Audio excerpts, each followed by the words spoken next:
Bună seara, dragilor! Bună seara, Magdalena! Magdalena, bine ai venit! Deja am emoții, nici nu mai știu să-ți pronunț numele. În seara aceasta o avem Lăsați pe mine să invitată. am emoții, că e prima oară cu voi, nu vă cunosc, lasă-mă pe mine să am emoții. Da, facem jumătate-jumătate atunci. Ok. Da. Eu sunt Ana Macovei tot, gazda dumneavoastră și din seara aceasta, invitata noastră specială, Magdalena Drăgan, ghidul meu de împuternicire. O las pe ea să spună mai multe lucruri despre ce face și cine este. Și îi mulțumesc cu recunoștință pentru această onoare de a fi astăzi cu noi și de a ne deschide ușile, ferestrele spre dragii noștri adolescenți. Mulțumesc, Magdalena. Te las pe tine să ne spui ceva despre tine.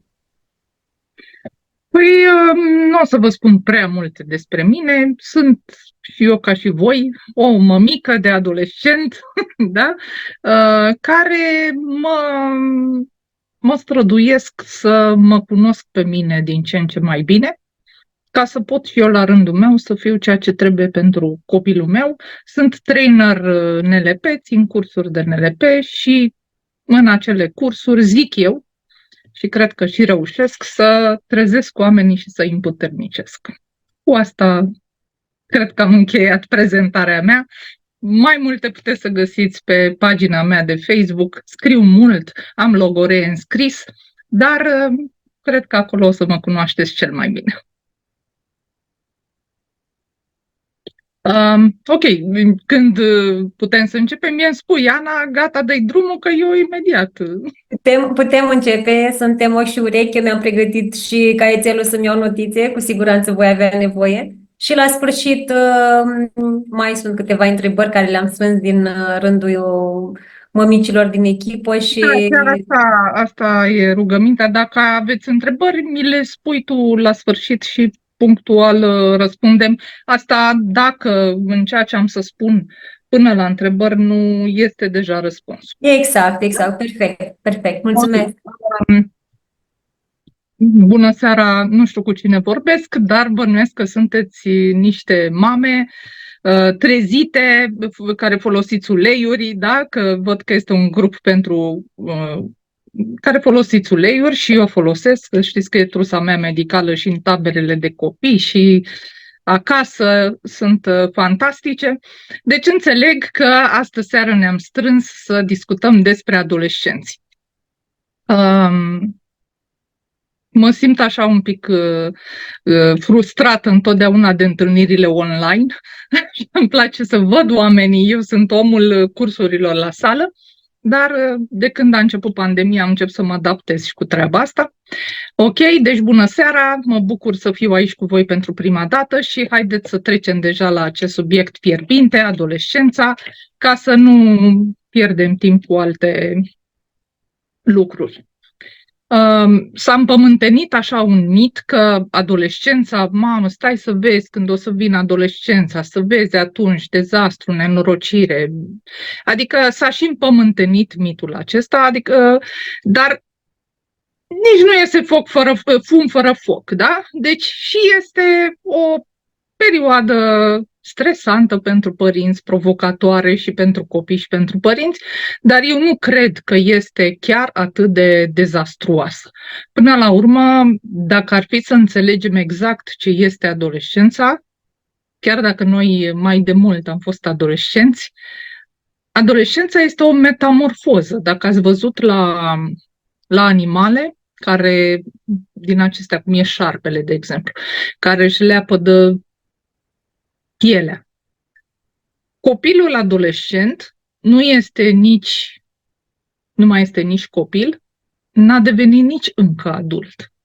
Este ca într-o etapă din aceasta de transformare, de metamorfoză, în care nu e nici așa, nici așa. E un pic din copil și un pic din adult și nu știe ce se întâmplă cu el și se întâmplă foarte multe transformări în etapa aceasta de adolescență, care este tranziția de la copilărie la adult și este normal să fie bulversați. Acum contează foarte mult în etapa aceasta prin care trecem și am trecut toți și trec și ei, ce instrumente au ei la dispoziție, ce au fost învățați, ce li s-a pus în tolbă sau ce le-a spus voi în rucsac când i-ați trimis în tabără. Când îi trimiteți în tabără, în excursii, în expediții, le puneți în rucsac ce le trebuie. Imaginați-vă că adolescența este o astfel de expediție, expediția către lumea adulților, și ei trebuie să aibă deja în ghiozdan niște instrumente. Așa că, de obicei, ne întoarcem la părinți. De câte ori e vorba de copii, trebuie întotdeauna să arătăm către părinți. Asta este, știu că nu sunt populară cu teoria asta, eu de aceea nici nu fac ședințe 1-la-1 cu copii, nu fac ședințe cu copii, copiii n-au nicio problemă, problema este la părinți. Acum, bineînțeles că există și excepții și sunt situații, nuanțele nu sunt niciodată, culorile nu sunt niciodată doar negru, doar alb, sunt și nuanțe între alb și negru, deci nu fac afirmații din astea radicale și exclusiviste, dar de obicei, atunci când copilul are o problemă, trebuie să te uiți întotdeauna la părinți și ghiși ce găsești răspunsul, cauza problemei. Bun, ca să înțelegem mai bine cum să ne raportăm la copiii noștri și să înțelegem ce se întâmplă la etapa aceasta, cred că trebuie să ne ducem așa la momentul nașterii. Vă spun eu personal, când s-a născut băiatul meu, care acum se apropie de 14 ani, deci în plină adolescență, eu mi-am pus întrebarea, eu ce să pot să-l învăț pe copilul acesta? Ce fel de mamă o să fiu eu pentru copilul acesta? Păi eu o să pot să-l învăț și să-l ghidez exact aia care sunt eu. Nu? Că mai mult de ce ești tu și ce știi tu n-ai cum să-i spui altui copil. Și următoarea întrebare pe care mi-am pus-o a fost așa, ok, deci eu o să vreau copilul meu să învețe ce am eu să-i spun, să îl ghidez, da? Că cu mine va sta cel mai mult în primii ani. Și dacă eu fac treaba asta, șansele că el să fie ca mine sunt foarte mari, nu? Sunt primii 7 ani de acasă și ăia 7 ani, majoritatea copiii stau cu mamă. Acum, dacă el ajunge ca mine, eu asta îmi doresc, adică eu sunt ok, eu sunt așa, sunt fericită în viața mea, sunt bine în viața mea, sunt un model în viața mea, sunt o femeie așa extraordinară și eu sunt atât de mulțumită de mine încât eu sunt de acord copilul meu să devină ca mine. Pentru că eu, mai mult decât ce sunt eu, nu pot să-l învăț pe copilul meu. Da? Deci pornind de la premisa asta, fiecare dintre noi putem să-i oferim copilului fix ce suntem și cine suntem noi. Mai mult de atât, n-avem de unde. Asta avem în tolbă, asta îi dăm copilului. Și de aceea, repet, următoarea întrebare este, ok, ce am eu în tolbă e ok, e suficient. Dacă copilul mă ia pe mine ca model sau dacă eu sunt modelul copilului în primii ani de viață, e super să ajung așa copilul cum sunt eu? Eram odată la un curs, cursurile de NLP pe care le țin, și oamenii la cursuri și nu la curs în general, noi ne mințim foarte mult, dar ne mințim cu o artă desăvârșită, ne mințim foarte mult. Și atunci era o anumită discuție acolo la curs despre cât de fericiți suntem. Și oameni pe care eu personal îi știam cu niște probleme destul de mari în viață, cu tot felul de provocări din astea, cu depresii, cu tot felul de lucruri, se mințeau pe ei înșiși că ei sunt perfect cum sunt, că sunt fericiți, că au o viață extraordinară. De ce? Pentru că erau în mijlocul altor oameni și noi trebuie să ne agățăm cu dinții de o imagine și să arătăm cât de minunați și perfect suntem noi. Și am scos în față una dintre mamele acestea, o cursantă care era și mamă și întâmplător îi cunoșteam și copiii și știam ce probleme sunt la copii pentru că fuseseră în tabere. Și i-am spus, ok, hai să vedem dacă demonstrează sălii că tu n-ai absolut nimic de schimbat, n-ai absolut nimic de îndreptat, pentru că asta susțineam. Acum mi-am adus aminte, m-a frapat faptul că spunea că ea este așa cum este, e perfectă, n-are nimic de îndreptat și nu înțelege anumite chestii. Și i-am zis, ok, Hai să îi învățăm și pe ceilalți cum să ajungi în punctul ăsta și cum să ajungi așa o mamă, o femeie, o soție, un om care nu mai ai nimic de dreptat de învățat până la urmă, de crescut, de schimbat, de cum vrei tu. Și ești în față și își susținea teoria în continuare. Și atunci am spus, ok, hai să ne imaginăm că sunt fetele tale în față, avea 2 fete, că sunt fetele tale acum lângă tine. Și orice mamă, orice tată, părinți în general, își binecuvintează copiii. Nu există binecuvântarea părintelui. Și zic, uite, imaginează-ți că sunt fetele și tu le binecuvintezi și să ajungă atât de fericite și de bine și de liniștite și de perfecte cum ești tu acum în viața ta. Și binecuvintează-le asta să ajungă și el. Deci în momentul ăla i s-a rupt filmul și m-a început să plângă și nu știu ce, mă rog, și-a lăsat jos măștile și ce vrea să ne impresioneze pe noi că ea n-are niciun fel de probleme. Dar asta doar când i-am spus, ok, binecuvintează-ți fata, mamă, uite așa să ajungi, să-ți dea Dumnezeu o căsnicie cum o am eu. Să-ți dea Dumnezeu așa fericire și împlinire în viață cum am eu. Să-ți dea Dumnezeu liniște sufletească cum am eu. Dacă voi puteți să faceți asta cu copiii voștri și să-i binecuvântați așa, atunci da, nu mai aveți de învățat nimic, nu aveți de schimbat nimic la voi înșivă și sunteți niște modele bune pentru copiii voștri. Dacă vă strânge inima așa, vă ia o gheară în piept când vă gândiți să faceți asta, înseamnă că ce înseamnă? Hai să vedem ce înseamnă treaba asta. Dacă te strânge gheara în piept când vrei să-ți binecuvintezi copilul să fie așa ca tine. Imaginar, da? E ca un exercițiu. Înseamnă că asta a văzut copilul în casă, modelul acesta de căsnicie, de echilibru emoțional, de verticalitate, de trăire în general, asta a avut copilul în casă ca model. Și atunci, dacă asta a avut copilul în casă ca model, dar tu nu-l poți binecuvânta, să fie ca tine, liniștită, fericită, relațional și din toate punctele de vedere, înseamnă că ceva nu e ok. Dar ghici ce?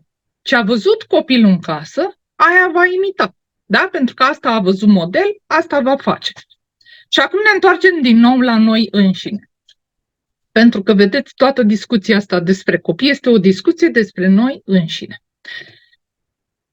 Așa cum v-am spus la început, noi nu putem să fim pentru copiii noștri, nu putem să-i învățăm și nu putem să-i ghidăm și să le dăm decât ceea ce suntem noi. Și bineînțeles, aici n-aș vrea să cădem într-o extremă. Eu n-am cunoscut niciodată în viața mea și mi-au trecut multe persoane prin mână. N-am cunoscut niciodată un părinte perfect. Cred că nu există așa ceva, nu cred, sunt sigură că nu există așa ceva și zic să nu ne luptăm cu utopiile și să avem impresia că trebuie să fim niște părinți perfecti. Suntem niște oameni și dacă suntem oameni avem propriile noastre provocări, propriile noastre destine și contexte de viață. Asta nu înseamnă acum că trebuie să cădem așa într-o vinovăție extraordinară, că vai ce viață am avut eu și ce model am fost eu copilului meu. Nu vă duceți dintr-o extremă în alta, dar nici nu aruncați totul pe copii. Deci am făcut toată paranteza asta, pentru că de obicei părinții vin la mine și spun adolescentul meu nu mă ascultă. Adolescentul meu face aia, copilul meu face aia. Ai putea să faci ceva cu el ca să mă asculte? Ai putea să faci ceva cu el? Haideți să nu aruncăm totul pe copii. Haideți să ne uităm întâi cine suntem noi, ce modele am oferit noi copiilor, ce instrumente le-am pus până la vârsta asta în rucsacul călătoriei prin viață, să ne cunoaștem noi mai bine ca să înțelegem cum să ne raportăm la copiii noștri. Fiecare dintre noi avem o hartă mentală a noastră, avem ca niște ochelari pe care îi avem la ochi, iar lentilele acelor ochelari au o anumită culoare. Iar noi nu putem să vedem lumea decât prin culoarea acelor lentile. Asta este harta mentală a fiecăruia, diferită de fiecare. De ce? Culoarea acelor lentile este dată de suma experiențelor voastre pe care le-ați trăit până acum, de familia în care v-ați născut, de convingerile pe care le-ați învățat și v-au fost amprentate acolo, de convingere pe care le-ați căpătat voi în viață, de rănile voastre, de șocurile voastre, de reușitele voastre. Deci toate lucrurile acestea, particularitățile acestea specifice fiecărui om, constituie o culoare a lentilelor prin care noi vedem lumea aceasta. Acum, ei sunt copiii noștri, dar ei sunt diferiți de noi. Ei nu sunt la fel ca noi. Noi putem să participăm la același eveniment cu copilul nostru, cu sânge din sângele nostru și noi să percepem și să simțim într-un fel evenimentul respectiv, iar ei să perceapă altfel. Așadar, pornind de la premisa aceasta, care apropo este o premisă de NLP foarte importantă, înseamnă că și copilul nostru are niște ochelari la ochi, o lentilă colorată, total diferită de a noastră, iar el vede lumea prin culoarea aceea. Iar culoarea lentilelor de la ochelarii lui este dată de ce model am fost eu, ce model a fost tatăl, ce model a fost relația dintre noi, ce a trăit, ce a văzut în casă, ce convingeri și-a format, plus ce a trăit pe cont propriu, la școală, mă rog, în relațiile lui cu copiii și alte lucruri care n-au depins neapărat de noi. Deci, copilul are deja în adolescență o pereche de ochelari pe năsuc, cu o anumită culoare a lentilelor și el așa vede. Lumea este harta lui mentală. Și acum, dacă eu am harta mea mentală, copilul meu are harta lui mentală, soțul are harta lui mentală și fiecare om din cele 8 miliarde de pe acest pământ, bine, ei nu sunt 8 miliarde, că sunt foarte mulți non-umani, dar nu intrăm în acest detaliu, de ființele umane care sunt pe acest pământ și au niște ochelari pe ochi, că așa văd ei viața. Dacă suntem atâția și fiecare e cu viziunea lui și cu harta lui mentală, cum facem să ne înțelegem? Este ca și cum ființele umane de pe acest pământ au fiecare o limbă a lui în care vorbește. Și limba lui este total diferită de a celorlalți. Nimeni nu vorbește două limbi la fel.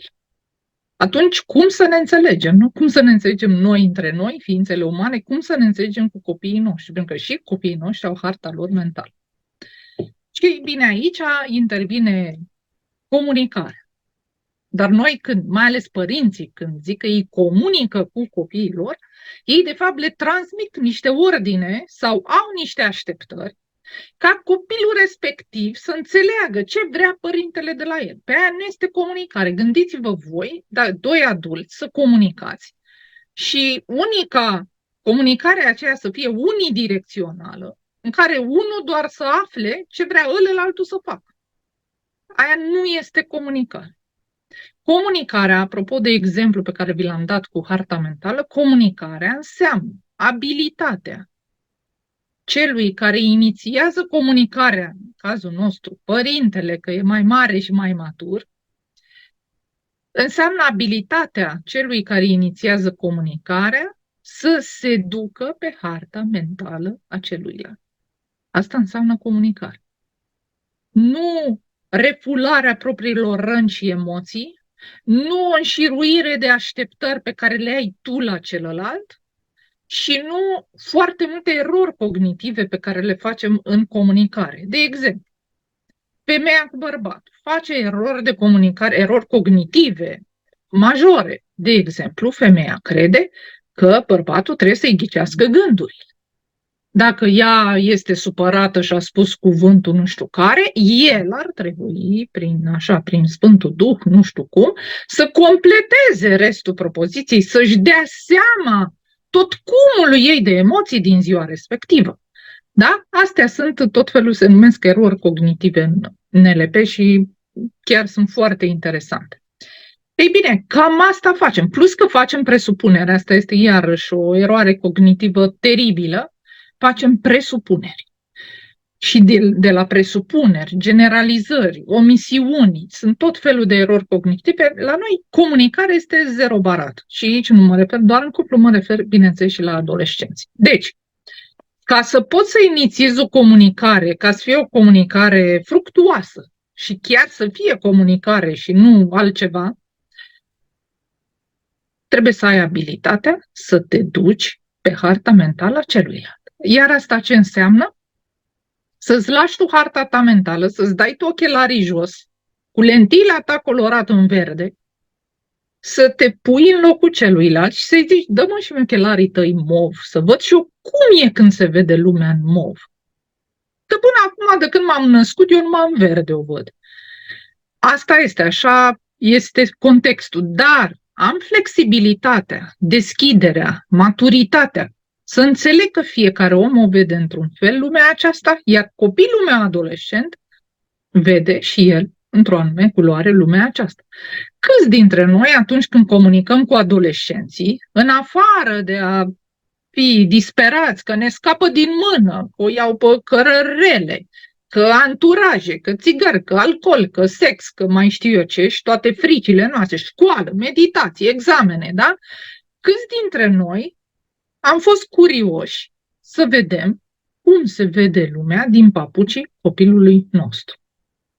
Cred că este primul lucru pe care îl avem de făcut, dar nu teoretic, că faci da, mă, ia zi, cum să vede lumea din papucii tăi? Nu o să-ți spună nimic și cu asta basta, da? Nu, tu practic, concret, să te gândești, păi cum s-ar vedea lumea din papucii copilului meu? Eu am un băiat de 14 ani aproape. Mi-aduc aminte cum eram eu la 14 ani, cum se vedea lumea mea la 14 ani. Și când m-am pus în papucii lui, adică ce am făcut? Exercițiu de imaginație. Noi avem un instrument extraordinar care ne dă și mari bătăi de cap, dar ne și ajută foarte mult. Și asta este imaginația noastră. Bătăile de cap ni le dă atunci când devenim directori de Netflix-ul personal și avem tânăr și neliniștit 3000 de episoade la fiecare moment din viața noastră, iar când ne ajută această imaginație este atunci când, uite, vreau și eu să mă pun pe harta mentală a celuilalt, să mă pun în papucii celuilalt. Deci, ce înseamnă să te pui în papucii celuilalt, aici în speță, în papucii adolescenților noștri?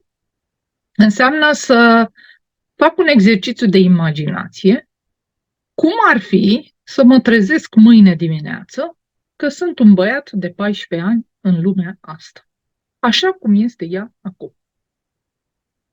Și puteți să continuați acest exercițiu de imaginație în funcție de ce copii aveți, fată, băiat, ce vârste, și începeți dezvoltați filmul. Să nu spuneți că nu puteți. Așa cum dacă soțul nu v-a sunat, nu v-a răspuns la telefon și puteți să dezvoltați un scenariu tragico, apocaliptico, mai știu eu cum, în 7 acte, așa puteți să dezvoltați imaginația și dacă vă gândiți că, uite, în momentul ăsta eu sunt adolescentul, am 14 ani și hai să văd cum e lumea. Da? Deci primul lucru, înțelegem că fiecare om de pe acest pământ are o hartă mentală construită din toate experiențele sale și eu am harta mea mentală. Asta ce înseamnă? Că suntem foarte condiționați și foarte programați de tot ceea ce am trăit și am simțit de când ne-am născut și până acum, eu ca adult și copilul meu.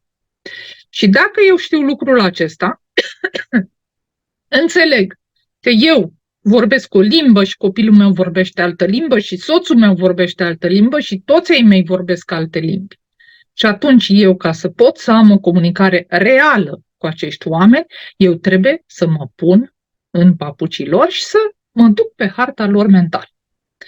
Exercițiul cu imaginația este prima chestie pe care v-am spus-o. Vă imaginați și v-am dat și răspunsul dacă cumva vreți să vă mințiți că voi nu puteți să vă imaginați.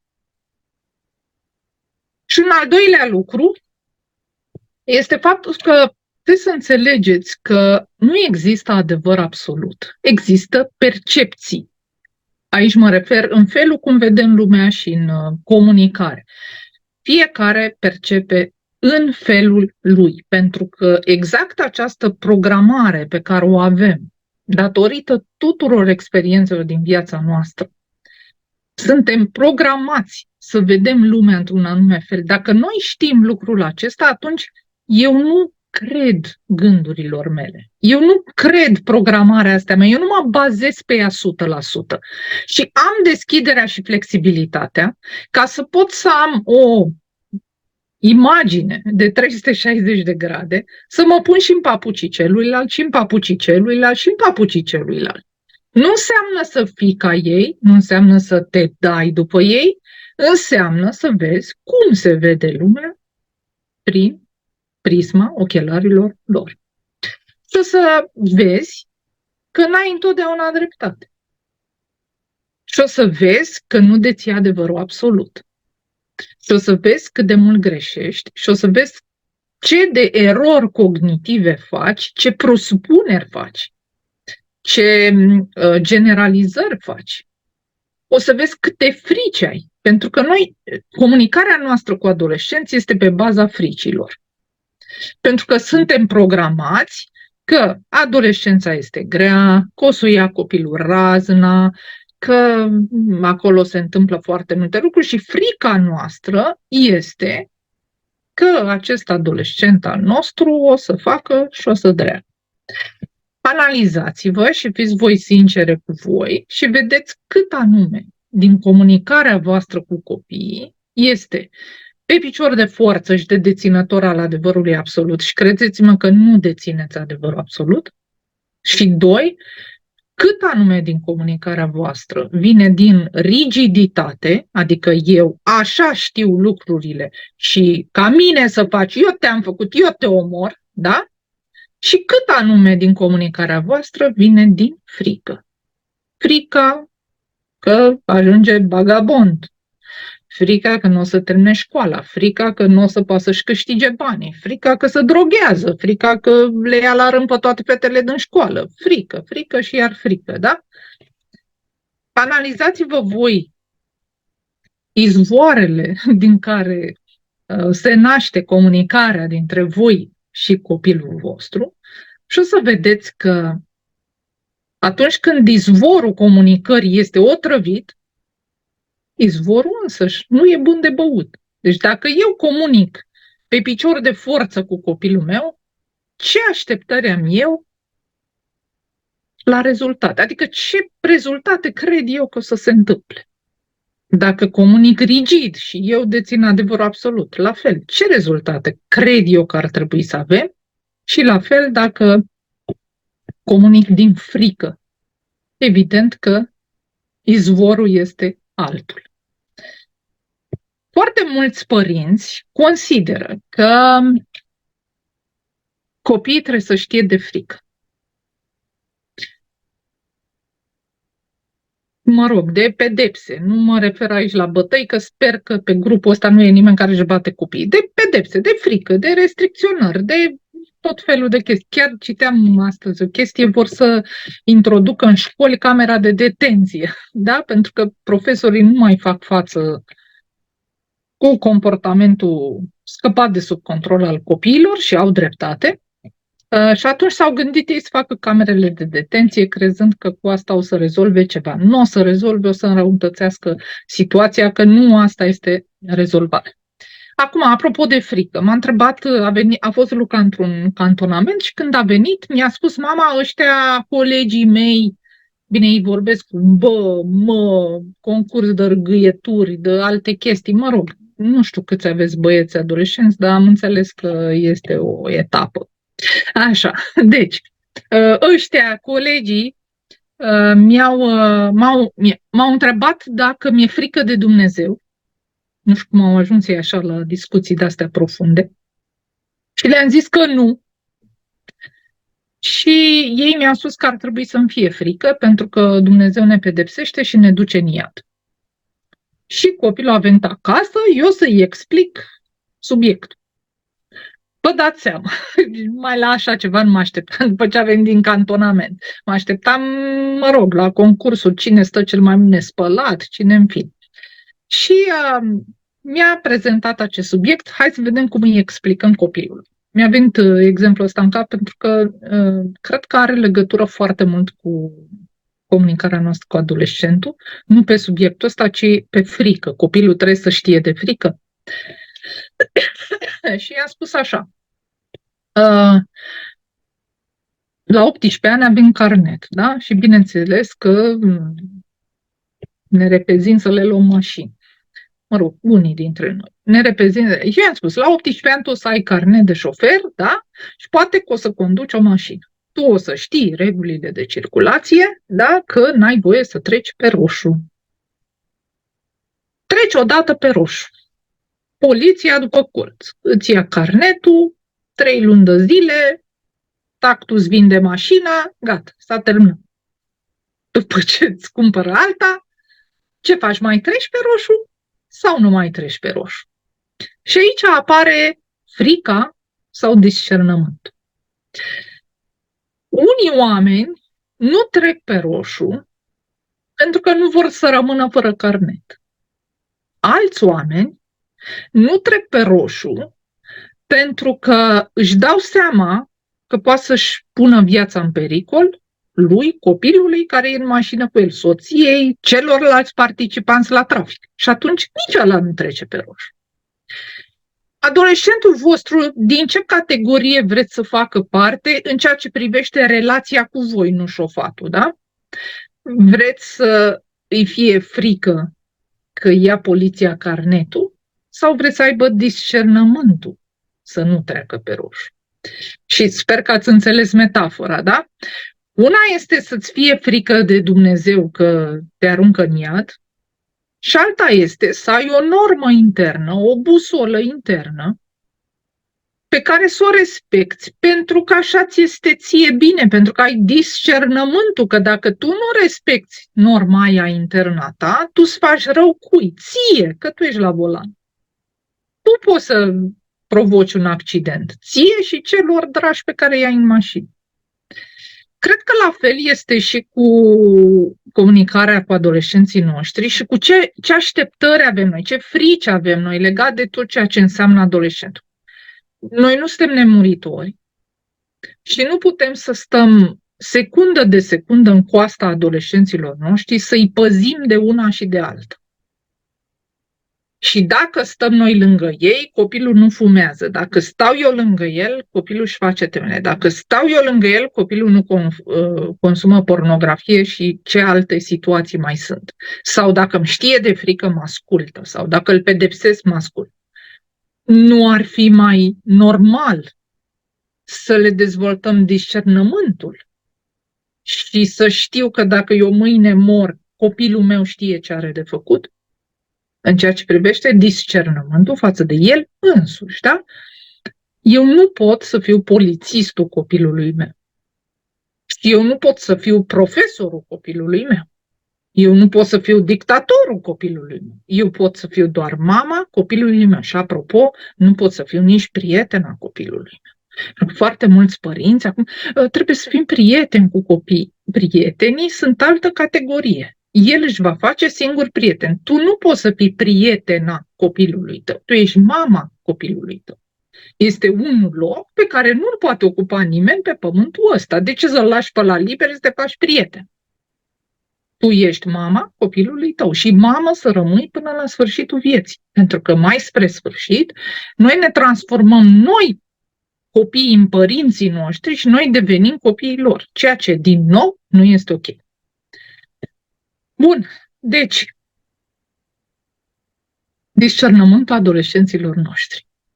Tot ce înseamnă comunicare defectuoasă, datorită a ceea ce v-am spus până acum, duce la o lipsă de discernământ. Pentru că copilul face orică s-a plictisit să-l cicălești.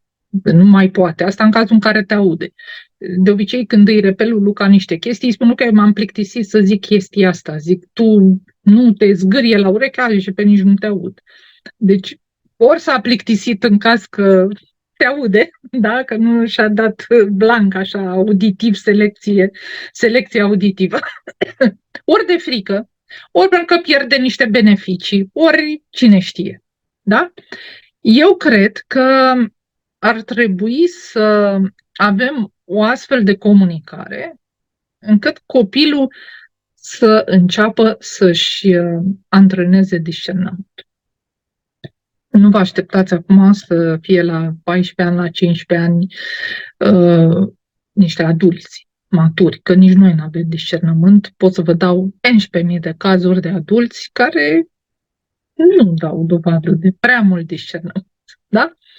Și atunci, începem să-i antrenăm. Ce înseamnă discernământ? Nu înseamnă să gândească ca un adult de la 14 ani. Ei pe la 21 de ani că se formează în totalitate discernământ, mai avem o leacă, deci. Dar discernământul începe și se antrenează, că el nu se face de azi pe mâine. Sau când au făcut 18 ani, acum sunt minori lipsiți de discernământ, mâine au 18 ani, gata, au devenit adulți și au discernământ. Nu, doar răspund în fața legii. Dar discernământ n-au și nici nu se devine adult de pe o zi pe alta, sau responsabil sau matur. Deci începem și antrenăm discernământul. Și care este definiția discernământului, cel puțin din perspectiva mea? El își va forma discernământul, copilul, dacă va suporta și consecințele acțiunilor sale. Eu țin o dată pe an tabără de adolescenți. Și acolo e dezastru. Vă dați seama, am numai copii de la 13 ani la 16 ani, 12-16 ani, maxim. Sunt numai adolescenți. Și tot ce își doresc copiii ăștia, ei vor libertate, să facă ce vor ei. Atât. Este visul vieții lor. Și trebuie să discut cu ei foarte multe chestii și eu zic că la sfârșitul taberelor copiii înțeleg că totul se poate face, dar nu totul este de folos. De multe ori noi, părinții, greșim pentru că îi salvăm imediat de consecințele deciziilor și acțiunilor lor. Iar când îi salvăm imediat și ei nu înțeleg, nu se face în capul lor clicul ăla, că orice decizie, orice acțiune are și o consecință, atunci ei nu-și antrenează, nu-și pot dezvolta discernământul. Deci discernământul se formează pe măsură ce copilul înțelege această relație directă între am făcut asta, am luat decizia asta, am hotărât asta, vreau asta și consecințe. Sunteți foarte săritori să-i salvați imediat de orice consecință, copilul vostru va avea un discernământ nedezvoltat. Doar așa le dezvoltați discernământul, da? Acum imaginați-vă ce e pe la școală, da? Am văzut atâtea situații în școli și copilul, orice ar face copilul, părintele își apără copilul. Pentru că cioara cu puiul, tot aud mitul ăsta, da? Vorba asta. Pe lângă faptul că copilul nu-și dezvoltă discernământul, tu ca părinte nu poți să-ți vezi copilul așa cum este el. Știți de ce? Pentru că proiectăm pe copil așa cum am vrea noi să fie. Și atunci noi, pe lângă faptul că nu ne vedem copilul așa cum este, astfel încât să putem să vedem ce avem de făcut, nici nu îi lăsăm spațiu să fie așa cum este, pentru că noi proiectăm pe el un ideal de copil conform hărții noastre mentale. Și atunci ce se întâmplă? 1. Nu-ți cunoști copilul. Deci absolut nu-ți cunoști copilul. Îi iei tot timpul apărarea pentru că tu nu-l vezi așa cum este. Ți se pare că dacă copilul tău e bătăușul clasei, este provocat. Nu că el este un bătăuș și că nu știe să comunice decât cu pumnul.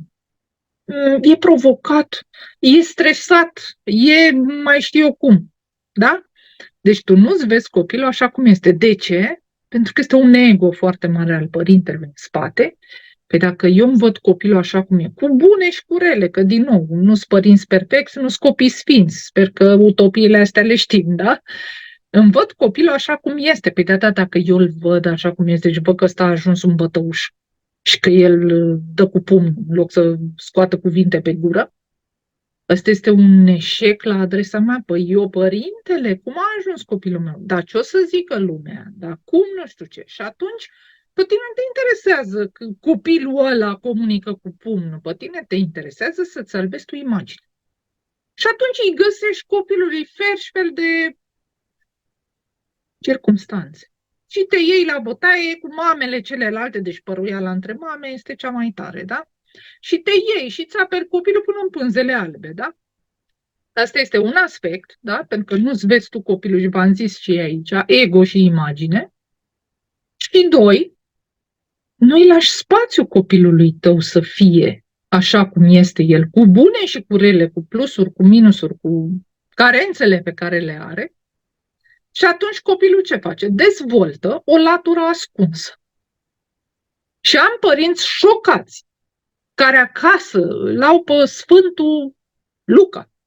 Nu au pe Luca, pe Sfântul Luca l-au acasă, iar când se duce în tabără, ăla mă albește în cap. Deci trebuie să mă vopsesc după Sfântul Luca, da? Și când îi spun părintelui, al meu, adică copilul meu este așa, păi da, acasă n-are cum să se manifeste. Și atunci, având în vedere că el acasă trebuie să fie cum îl vede mama, cum îl visează tata, copilul dezvoltă ca o fantomă a copilului, da?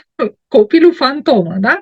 Și fantoma asta trebuie să se manifeste și ea cumva. Și se duce, se manifestă la școală, se manifestă în tabere, când nu sunt părinții de față. Copiii ne spun ceea ce ne place nouă să auzim până pe la adolescență. După aia ne zic ce vrea mușchiul lor. Și ei se comportă până la adolescență cum vrem noi să-i vedem. La adolescență ce se întâmplă? Se cam satură să fie alții decât sunt ei. Nu înseamnă copiii sunt răi, că nu există acest termen neapărat, da? Copil rău. Este copil ori needucat, ori cu carențe, ori neascultat, ori neauzit, ori nevăzut, ori cu traume, probleme, tot felul de lucruri, fără discernământ, da? Neresponsabilizat. Deci termenul ăsta copil rău e mai complicat să-l diger. El are niște nevoi acolo care nu au fost împlinite. Deci, dezvoltă această latură ascunsă care îi șochează pe părinți. De ce? Pentru că la un moment dat latura asta bubuie și părintele se șochează pentru că își dă seama copilul lui e un străin pentru el, că nu l-a văzut așa cum este. Da? La adolescență, copiii se cam plictisesc să joace teatrul ăsta și începe personalitatea lor, care este într-o continuă formare, începe să iasă la iveală personalitatea lor. Și bineînțeles că va intra în contradicție cu felul cum îi credeam noi, că îi vedem noi, că îi știm noi sau că i-am vrea. Evident că de aici apar apoi conflicte. Dar nu ăsta este motivul principal al conflictelor, ci între adolescenți și părinți, ci tot ce v-am spus până acum. Pe de o parte, sunt fricile, rigiditatea și necunoașterea părinților de ei înșiși, pe de altă parte, este metamorfoza aceasta prin care trece copilul și nu înțelege ce se întâmplă cu el, că nu mai e nici copil, nu mai este nici adult. Mă uit la copilul meu, are 13 ani jumate.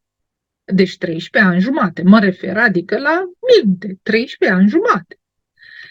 Dar la corp are 1,78, la picior are mai mult ca taică-su și are vocea în schimbare.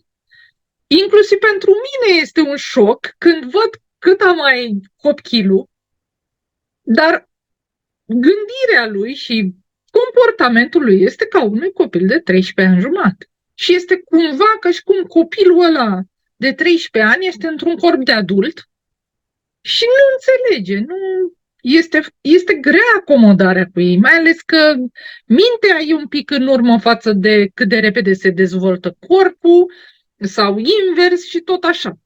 Deci, evident că și ei trec prin niște provocări foarte mari.